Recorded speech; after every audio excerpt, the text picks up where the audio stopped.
हिमाचल प्रदेश में 13 महीने की कांग्रेस की सुप्रीमो सुप्रीमो की सरकार,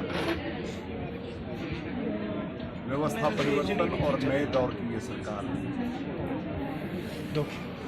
13 महीने का समय वर्तमान की सरकार को पूरा हुआ। इन 13 महीनों में हिमाचल प्रदेश में जो घटित हुआ वो आज पूरा प्रदेश देख रहा है। झूठ की नींव पर कांग्रेस पार्टी सत्ता में आई, झूठे वायदे किए, झूठी गारंटियां दी और आज 13 महीने का समय पूरा हो गया। इन्होंने कर्मचारियों से वायदे किए, इन्होंने युवाओं से वायदे किए, इन्होंने किसानों से वायदे किए। एक भी वायदा पूरा करने में ये सरकार नाकामयाब रही है। चुनाव के दिनों में इन्होंने कहा पुलिस के जवानों को इनको 24 घंटे सेवाएं देने वाले पुलिस के जवान, उनको अतिरिक्त 1 माह का जो वेतन दिया जाता था उसको देने की बात कही, डाइट मनी देने की बात कही। आज 25 जनवरी को प्रदेश के कर्मचारी, प्रदेश के पेंशनर सभी इंतजार कर रहे थे कि 25 जनवरी को मुख्यमंत्री जी घोषणा करेंगे, लेकिन 25 जनवरी भी चला गया, 26 जनवरी भी चला गया। प्रदेश के कर्मचारियों और प्रदेश के पेंशनरों के हाथ कुछ नहीं लगा। उसी प्रकार ये हिमाचल प्रदेश की पहली ऐसी सरकार है जो 1 वर्ष का कार्यकाल पूरा करने के अंदर ही कर्मचारी सड़कों पे उतर आया। आप देख रहे हैं, चाहे वो शास्त्रीय अध्यापक हो, चाहे वो बिजली बोर्ड के कर्मचारी हो, चाहे वो HRTC के कर्मचारी हो, हर तरफ आंदोलन हो रहे हैं। SMC अध्यापक हो,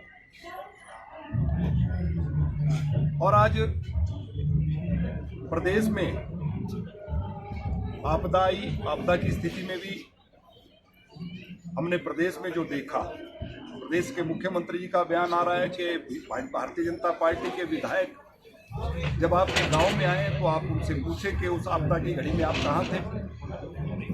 भारतीय जनता पार्टी के सभी नेता, चाहे विधायक, चुनाव लड़े हुए हमारे नेता और पार्टी के कार्यकर्ता, सभी इस आपदा की घड़ी में जनता के बीच में थे।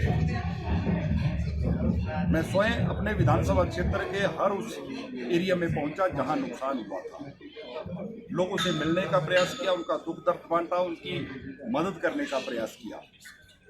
लेकिन सरकार ने, अभी उसके रिजल्ट्स हमारे सामने आ रहे हैं, सरकार ने जो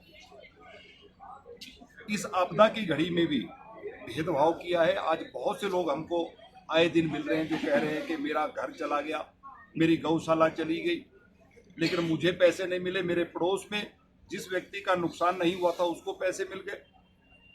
और मुख्यमंत्री जी सदन के अंदर कहते हैं कि ऐसे आंकड़े दो और हम उनके खिलाफ कार्रवाई करेंगे। इस प्रकार से हिमाचल प्रदेश में जो पिछले 13 महीनों से चल रहा है, सरकार ने आते ही पूर्व की भारतीय जनता पार्टी की जयराम जी की सरकार ने जो संस्थान लोगों की सेवाएं के लिए खोले थे, उन संस्थानों को बंद कर दिया और कहा कि बिना बजट के प्रावधान के 1 वर्ष के जो संस्थान, 1 वित्तीय वर्ष के जो संस्थान सरकार ने खोले थे, जो कार्यालय खोले थे, उन सबको बंद किया। लेकिन तिमाही का हमको 50 लाख रुपया मिलना था। वर्तमान की सरकार ने आर्थिक संकट का रोना रोते हुए उस 50 लाख को रोक दिया। उसके बाद जब अंतिम इस वित्तीय वर्ष की, क्योंकि बजट में प्रावधान सरकार ने किया होता है इस विधायक क्षेत्र विकास निधि का, अंतिम इंस्टॉलमेंट जो किस्त हमको आनी थी उसको भी रोकने का प्रयास सरकार कर रही थी। लेकिन भारतीय जनता पार्टी के नेता, पूर्व मुख्यमंत्री आदरणीय जयराम ठाकुर जी ने जब इस मुद्दे को आप लोगों के समक्ष उठाया, प्रदेश की जनता के ध्यान में इस मुद्दे को लाए कि प्रदेश में आपदाई नुकसान हुआ, सरकार ने प्रावधान किया कि किसी का व्यक्तिगत कहीं पर नुकसान हुआ है, वहां पर भी हम विधायक निधि से उसके घर में वहां पर रोकथाम के लिए वहां पर किसी रिटेनिंग वॉल को, ब्रेस्ट वॉल को लगाने के लिए पैसा दे सकते हैं। विधायक अपने अपने क्षेत्रों में जाकर, चाहे वो भारतीय जनता पार्टी के थे, चाहे कांग्रेस के थे, सभी विधायकों ने अपने अपने क्षेत्र में जाकर लोगों को आश्वासन दिया, वायदा किया और वहां पर वो पैसा देने की घोषणा भी कर दी। लेकिन सरकार की मंशा कि उस पैसे को भी रोकने का प्रयास कर रहे थे। जब पूर्व मुख्यमंत्री जी ने मुद्दा उठाया तो वर्तमान मुख्यमंत्री जी ने कहा कि जयराम ठाकुर जी सनसनी फैला रहे हैं कि हमने तो रोकी नहीं। जनवरी महीना खत्म हो गया था और विधायक निधि की वो हमारी किस्त हमको नहीं मिली थी, जबकि मुख्यमंत्री जी के ध्यान में है कि मार्च महीने में आचार संहिता लगेगी, चुनाव लोकसभा का होने वाला है, बजट सत्र आपने प्रीपोन कर दिया। लेकिन ये ध्यान नहीं था कि विधायक क्षेत्र विकास निधि को भी हम जल्दी से जारी कर दें। लेकिन जब मुद्दा भारतीय जनता पार्टी ने उठाया, आदरणीय जयराम ठाकुर जी ने उठाया, उसी रात जो है विधायक क्षेत्र विकास निधि की किस्त हमको जारी की। और फिक्र हमेशा मेरे साथ रहता है। भूषण ज्वेलर्स, अनमोल रिश्तों के लिए। यार ऋतु, आज शॉपिंग करते हैं, पर कहाँ से करेंगे? मुकेश ट्रेडिंग कॉर्पोरेशन में वैरायटी इतनी कि तुम्हारा दिल झूम उठेगा। लेकिन ये कहाँ पर है? ये है मेन बाजार कुनिहार में, सब एक ही छत के नीचे। अब इधर उधर क्यों जाना जब अपने शहर में सब कुछ मिल रहा है, वो भी बढ़िया और अपने बजट में। तो चलते हैं शॉपिंग करने मुकेश ट्रेडिंग कॉर्पोरेशन में। तो सुना आपने, आज ही आइए अपने शोरूम में। मुकेश ट्रेडिंग कॉर्पोरेशन में सस्ती खरीदारी करके लाभ उठाएं। एक बार सेवा का मौका दें।